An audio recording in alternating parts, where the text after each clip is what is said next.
ভাই বড়ধন রক্তের বাঁধন। প্রবাদটি যে নিছক কথার কথা নয়, তা যেন আবারও অক্ষরে অক্ষরে প্রমাণ হলো। হাসপাতালে সাদা চাদর, স্যালাইনের স্ট্যান্ড আর ওষুধের কড়া গন্ধ। সাধারণত এই পরিবেশটা বিষণ্ণতা আর কান্নার, কিন্তু এই থমথমে পরিবেশকে নিমিষে এক আনন্দ উৎসবে বদলে দিয়েছে এক ছোট্ট লড়াকু শিশু আর তার আদরের বড় বোন। শরীরে তীব্র যন্ত্রণা, ব্যান্ডেজে ঢাকা ক্ষত, তবুও চোখে মুখে কান্নার বদলে বাঁধ ভাঙা হাসি।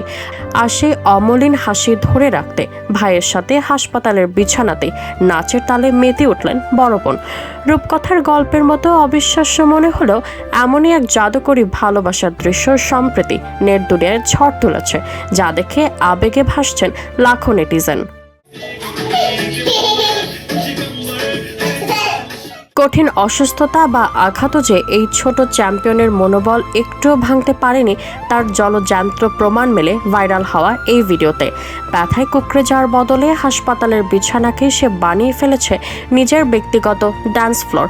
ছোট ভাইয়ের এমন নির্ভেজাল আনন্দ আর মাতামাতি দেখে নিজেকে আর আটকে রাখতে পারেনি বড় বোন।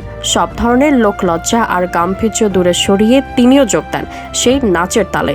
ভিডিওটি শেয়ার করে আবেগাপ্লুত বোন লিখেছেন, আমার ভাই কান্নাকাটি না করে বেডকে ডান্স ফ্লোর বানিয়ে ফেলেছে, তাই ওর আনন্দের সঙ্গী হতে আমিও যোগ দিলাম।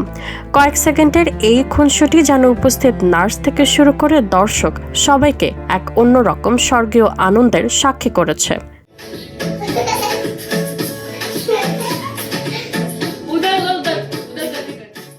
এই ছোট্ট ঘটনাটি আসলে আমাদের এক বিশাল জীবনের পাঠ দেয়। ছোট্ট চ্যাম্পিয়নের এই লড়াকু মনোভাব আর বোনের অকৃত্রিম ভালোবাসা প্রমাণ করে যে ইতিবাচক মানসিকতা আর প্রিয়জনের নিঃস্বার্থক সঙ্গ থাকলে যে কোনো কঠিন সময়কেই হাসি মুখে জয় করা সম্ভব। শরীরে সেলাই আর ব্যান্ডেজের যন্ত্রণা নিয়ে একটা অবুঝ শিশু যদি এভাবে হাসতে পারে, তবে আমাদের চোখে আঙুল দিয়ে দেখিয়ে দেয় ভালোবাসার শক্তি যে কোনো শারীরিক বা মানসিক যন্ত্রণার চেয়েও বহুগুণ বেশি শক্তিশালী। ভাই বোনের এই ভালোবাসার জোয়ার যেন আধুনিক সমাজের যান্ত্রিকতার মাঝে এক পশলা স্বস্তির বৃষ্টির মতো, যা মুহূর্তেই ছুঁয়ে যাচ্ছে সব বয়সের ও সব পেশার মানুষের হৃদয়।